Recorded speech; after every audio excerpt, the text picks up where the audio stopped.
ഇനി എന്നാണ് നാടകമുള്ളത്? അടുത്ത ആഴ്ച. ഇപ്പൊ പഴയ പോലെ കളിയൊന്നുമില്ല.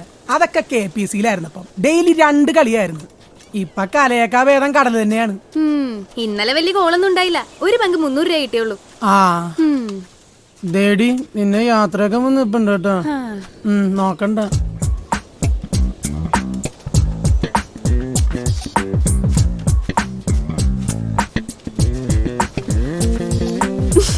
സത്യം പറഞ്ഞ വേറെ ശല്യൊന്നും ഇല്ലട്ടാ. കമാന്നൊരു അക്ഷരം മിണ്ടൂല. പോണ വഴിയെ പോസ്റ്റ് പോലെ നിന്നോളൂ. എന്നാ പിന്നെ നിനക്ക് അവനൊരു ജീവിതം കൊടുത്തു. അതിന് കൊടുക്കാൻ എന്റെ ജീവിതം വേണ്ടേ അപ്പച്ചാ? You are requested to clear your arrears within 7 days. Loan എടുത്ത് മുടക്കം വരുത്തിയിരിക്കുന്ന പൈസ 7 ദിവസത്തിനുള്ളിൽ തിരിച്ചടക്കണമെന്നാണ്. അടച്ചില്ലെങ്കിൽ ഒന്നുമില്ല, അവർ ജയിലിൽ അടച്ചോളൂ. മാഷിനിന്ന് കുട്ടികളുടെ ഭാവി നശിപ്പിക്കലില്ലേ? ഓ, സ്കൂളിലെ പടി പോലും കാണാത്തവള് ഇതല്ല, ഇതിനപ്പുറം പറയും. നീ അവളെ അങ്ങനെ കളിയാക്കൊന്നും വേണ്ട. മഴക്കാലത്ത് ഇവിടെ കടൽ കയറുമ്പോ നമ്മളെല്ലാം സ്കൂളിലോട്ട് മാറ്റി പറപ്പിക്കില്ലേ? അപ്പൊ ഇവിടെ 8ാം ക്ലാസ് ഇരുന്നിട്ടുണ്ടാ, 9ാം ക്ലാസ് കഞ്ഞിയും വെച്ചിട്ടുണ്ട്, 10ാം ക്ലാസ് പാവരിച്ച് കിടന്നിട്ടുണ്ട് അല്ലേടി? അത് ഓ, മാഷിന് സന്തോഷായി. കടലിൽ പോണ പെണ്ണെ എഴുതാനും വായിക്കാനും മീനിന്റെ കണക്ക് കൂട്ടാനും മാത്രം പഠിച്ചാൽ മതി എന്ന് അച്ഛൻ പറഞ്ഞേക്കണം. ഇനി ബാക്കി വല്ലതും പഠിക്കണമെങ്കിൽ മാഷ് പഠിപ്പിച്ചതാ. പിള്ളേര് തരണ പോലെ ഫീസ് ഞാനും തരാം. ഫീസിന് വേണ്ടിയൊന്നല്ല ഞാൻ പഠിപ്പിക്കുന്നത്. പിന്നെ അറിയാവുന്ന കാര്യങ്ങൾ കടപ്പുറത്തെ പിള്ളേർക്ക് പറഞ്ഞു കൊടുക്കുമ്പോ ഒരു സന്തോഷം. മാഷാവാൻ പറ്റാത്തതിന്റെ വിഷമം നീ കടപ്പുറത്തെ കുട്ടികളോട് തീർക്കണം.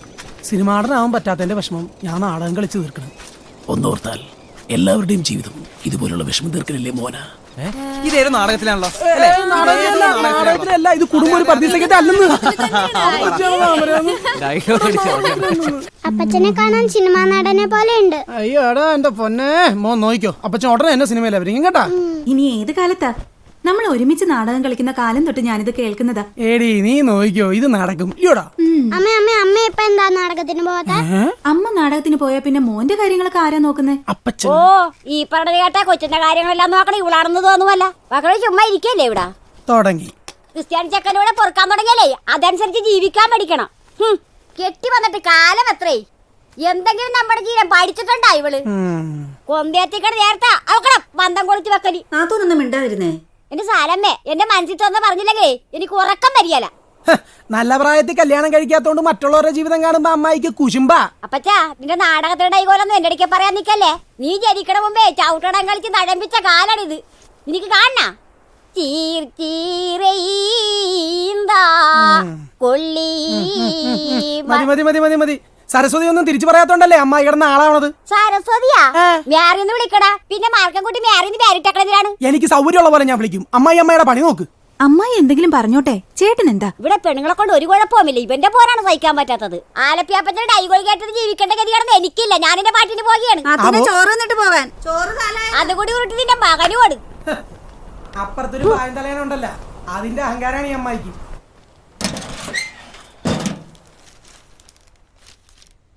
കണ്ടല്ല, ദേ ഇതിനകത്ത് വെച്ചേക്കാം. സൗകര്യം പോലെ എടുത്ത് വായിച്ചോ. അച്ഛൻ പഠിപ്പിച്ച പണിയെക്കുറിച്ച് പത്രക്കാരെന്താ എഴുതിയേക്കണെന്ന് അറിയണമല്ലോ. എന്തു പറ്റി? ഇന്നും വഴക്കുണ്ടായാ? എന്റെ ആങ്ങളെ വക്കച്ചൻ ചത്തുപോയിപ്പ. എല്ലാം പോയില്ലേ മോളെ. എന്നെ ഇപ്പൊ എല്ലാരും അങ്ങാടി ഇങ്ങാടി വിട്ട് തട്ടണേണ്. ഇന്നാരാണ് തട്ടിയത്?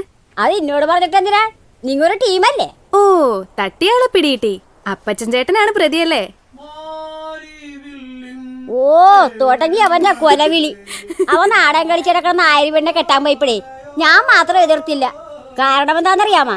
സ്നേഹത്തിന്റെ വില എന്താണെന്നേ എനിക്കറിയാം. ഞാനും ഒരാളെ സ്നേഹിച്ചതാണ്, ഇപ്പോഴും സ്നേഹിക്കണുണ്ട്. ഓ, അത് പറഞ്ഞപ്പോഴാണ് ഞാൻ ഓർത്തത്. കടലിലെ അതിർത്തി ലംഘിച്ച് ശ്രീലങ്കൻ ജയിലിൽ കഴിഞ്ഞ കുറച്ചുപേരെ നാട്ടിലേക്ക് തിരിച്ചയക്കണുണ്ടെന്ന് റേഡിയോയിൽ പറയണ കേട്ട്. ഇനി അതിലെങ്ങാനും വിറോണിയമ്മയുടെ റെപ്പേലുട്ടിച്ചേട്ടൻ ഉണ്ടാകുവോ? ഓ, തമ്പുരാനറിയാം. ഇനി മടങ്ങി വന്നിട്ട് നിൽക്കാനാ. വരുമെങ്കിൽ വരട്ടെ. രണ്ടുപേർക്ക് ഒരുമിച്ചെങ്കിലും പോയി ജംചരിപ്പ് കിടക്കാമല്ല. മോളെ, എന്റെ അനുഭവം വെച്ചൊരു കാര്യം ഞാൻ പറയാം. സൗന്ദര്യം ആരെയും ഉള്ളപ്പോ തന്നെ ഏതെങ്കിലും അടുത്തൊരു പള്ളിക്ക് പോയി കയറിയേക്കണം. നമ്മ നിന്ന് പോയാ പിന്നെ നിന്ന് പോയത് തന്നെ. ഒറ്റക്കിടക്കാൻ പേടിയുണ്ടെങ്കിൽ പറയണട്ടാ. പേടിയുണ്ടെങ്കിൽ നിന്റെ അമ്മയെ വിളിച്ച് കിടത്തിക്കൊള്ളാടാ. തള്ളക്കിളി കേട്ട് കഴിഞ്ഞപ്പോ അവന് സമാധാനായി. യാതൊന്നും അറിയാൻ ഇവിടെ പേടി മാറ്റാൻ വന്നത്. വിരോണിയമ്മയെ ഐ ലവ് യു. കർത്താവേ, എന്റെ നാട്ടും വെട്ടി. നീ തിരിച്ചു പോന്നോണ്ട് ഞങ്ങളും ഇന്ന് കടലിൽ പോയില്ല. വല്ലവനും വല്ലത് പറഞ്ഞു കരുതി നീ ഇങ്ങനെ സങ്കടപ്പെട്ടാലോ? എനിക്ക് സങ്കടമൊന്നുമില്ല. ഇങ്ങനെ കടലിലേക്ക് നോക്കിയിരിക്കുമ്പോ അച്ഛനും അമ്മയും അടുത്തുള്ള പോലെ തോന്നും. നല്ല പെടക്കണ മീൻ പോലെ ജീവിക്കണോളാ നീ. നിനക്ക് ഈ സങ്കടമൊന്നും ചെയ്തില്ലട്ടാ. അങ്ങനെ സങ്കടപ്പെടാനാണെങ്കിൽ ഞാൻ എന്തോരം സങ്കടപ്പെടണം.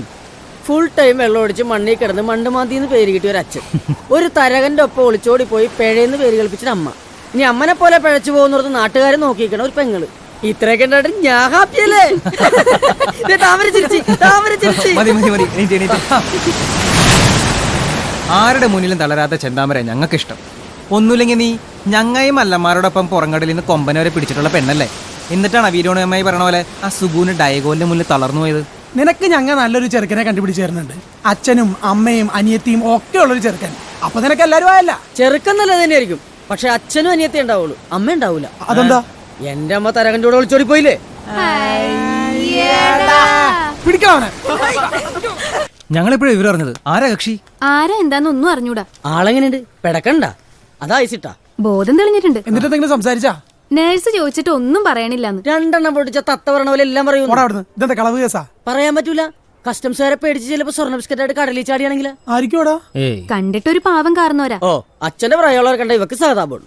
ചാർട്ടിൽ എന്തെങ്കിലും പേരെഴുതണമെന്ന് പറഞ്ഞപ്പോ അറിയാതെയാണെങ്കിൽ അച്ഛന്റെ പേരാണ് നാവി വന്നത്. എന്നാ പണി കിട്ടിയത് തന്നെ. ഓടാ അവിടുന്ന്. അച്ഛൻ അടിഞ്ഞ അതേ തീരത്താണിതും. എടി വേണ്ടാത്ത വയ്യാവേലി എടുത്ത് തലേ വെക്കല്ലേ. വേഗം സ്ഥലം വിടാൻ നോക്ക്. ഒരാളുടെ ജീവരക്ഷ പിന്നെ കൊണ്ട് കളയാൻ പറ്റുമോ? എങ്കിൽ പിന്നെ കടലിൽ കിടന്ന് ചാവട്ടെ എന്ന് കരുതിയാ പോരെ. എന്താ താമര? അവള് പറഞ്ഞാലും കാര്യമുണ്ട്. ഒരു കാര്യം ഏറ്റെടുത്ത് കഴിഞ്ഞാൽ പിന്നെ നമ്മൾ അവസാനം വരെ കൂടെ നിൽക്കണം. അങ്ങേരുടെ അവസാനം വരെ കൂടെ നിൽക്കാൻ എനിക്ക് പറ്റില്ല. എനിക്കിത് വൈകിട്ട് നാടകമുള്ള.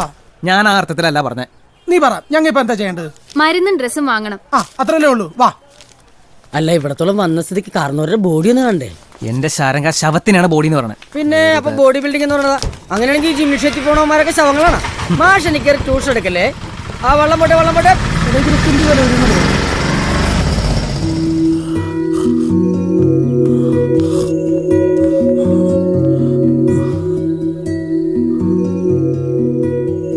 കണ്ടിട്ട് കടലിൽ പണിക്ക് പോണ കൂട്ടത്തിൽപ്പെട്ട ആളല്ലെന്നാണ് പറയണത്. അപ്പൊ പിന്നെ വള്ളത്തിയതാ പൊട്ടിയതാ വീണതാകാൻ വഴിയില്ല. തീവ്രവാദം കടൽ വഴിയാ കൂടുതലും. ഇനിയിപ്പൊ അങ്ങനെ എന്തെങ്കിലും. ഏയ്, ഇതൊരു കളവനല്ലേ? Osama bin ലാദനും കളവനായിരുന്നു. ഇനി വല്ല പുലിയോ മറ്റോ തുണി ഇതേ പുലിയായിരുന്ന കഴുത്തെ സൈനാടം ഉണ്ടാകലായിരുന്ന. ഹൈ, അതിനിപ്പോ പുലി ഇല്ലല്ലോ. എന്നിട്ട് കഴിഞ്ഞ മാസം റാന്നിയില് പുലി ഇറങ്ങിയതിന്റെ പടം ഞാൻ പത്രത്തിൽ കണ്ടല്ലോ. പുഷ്പേ, വിവരമുള്ള ഒരു വർത്താനം പറയുന്നിടത്ത് ചുമ്മാ ഇടയ്ക്ക് കയറല്ലേ. എന്റെ അഭിപ്രായത്തിൽ ഇതൊരു ആത്മഹത്യാ ശ്രമമാണ്, ഒരു സൂസൈഡ് അറ്റൻഷൻ.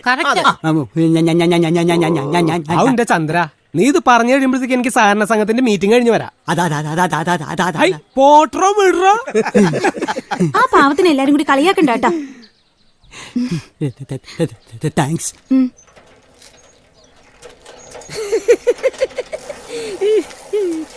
നീ എന്താടാ ഇത്രയും ചിരിക്കണത്?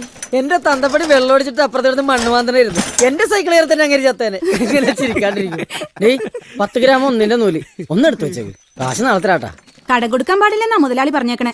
ഓ, നീ ഇങ്ങനെ സത്യസന്ധയാല എടി സ്വന്തം ആങ്ങളൊക്കെ എങ്കിലും കടം കൊടുക്ക്. ആങ്ങളേക്ക് വെച്ചിനും തീരെ കൊടുക്കാൻ പാടില്ലെന്ന് മുതലാളി പറഞ്ഞിട്ടുണ്ട്. ആ, ഇവളെ കെട്ടാൻ വെറുതെ കുറെ സമ്പാദിക്കും. ആശുപത്രിയിലെ കാർന്നവർക്ക് എങ്ങനെ ഉണ്ടോ ശാരംഗ? പേര് വെട്ടി. ആ താമരക്ക് ഭ്രാന്താണ്ടാ. ആരുമില്ല, പോകാൻ ഒരിടില്ല എന്നൊക്കെ പറഞ്ഞപ്പോ ആ കാർന്നവരെ കൊണ്ട് വീട്ടിലോട്ട് കൂട്ടിക്കൊണ്ടുപോയിട്ടുണ്ട്. താകാ തുണി തൈ. ഇവളോടൊന്ന് ചോദിക്കട്ടെ, ലീ നീ അപ്പൊ നൂല് തരില്ലല്ലേ? ഇല്ല. എന്നാ വീട്ടിലോട്ട് മീൻകറി കൂട്ടി ചോറിനാ വാട്ടാ. എനിക്ക് മീൻകറി വേണ്ടാട്ടാ.